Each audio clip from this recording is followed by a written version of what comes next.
Ayan, good morning mga kamama diskarte. Maagang kuhaan ng dahon ng saging dahil merong kinakaharap na mild problems lang naman yung ating mga baboy. Yung mga common problem ng baboy.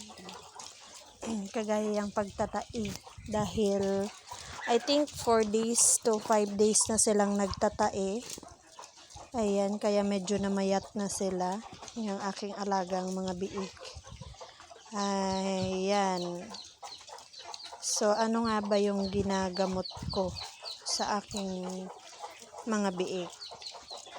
So, yan. Sa ngayon, okay na yung mga dumi nila. So, ayan po yung pinapakain ko, mga kamama diskarte. Yung dahon ng saging, yung saging na tundan na medyo mura-mura pa, at saka yung dahon ng bayabas. So yan, namimitas ako ng maagang-maaga pa doon sa kakapiranggot na bayabas para lang ipakain sa kanila dahil nga nagtatais sila.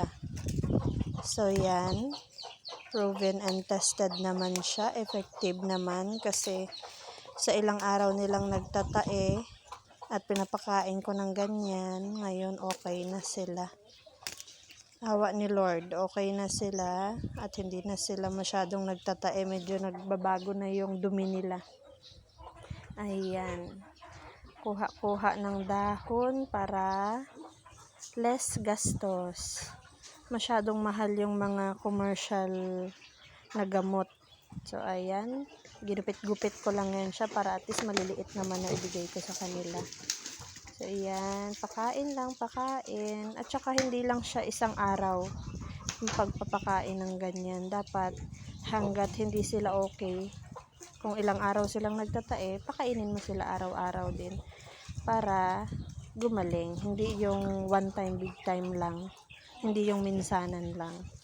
So yan lang po yung isi-share ko sa inyo. Ayan.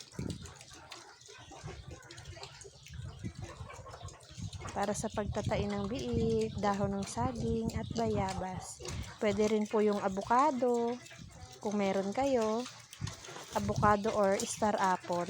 Yung iba nilalaga yan. Pwede rin lagain, tapos ipainom yung tubig sa kanila. Pero sa akin kasi, ginaganyan ko na lang din, diretso ko na lang sa kanila. So yun lang po. Thank you.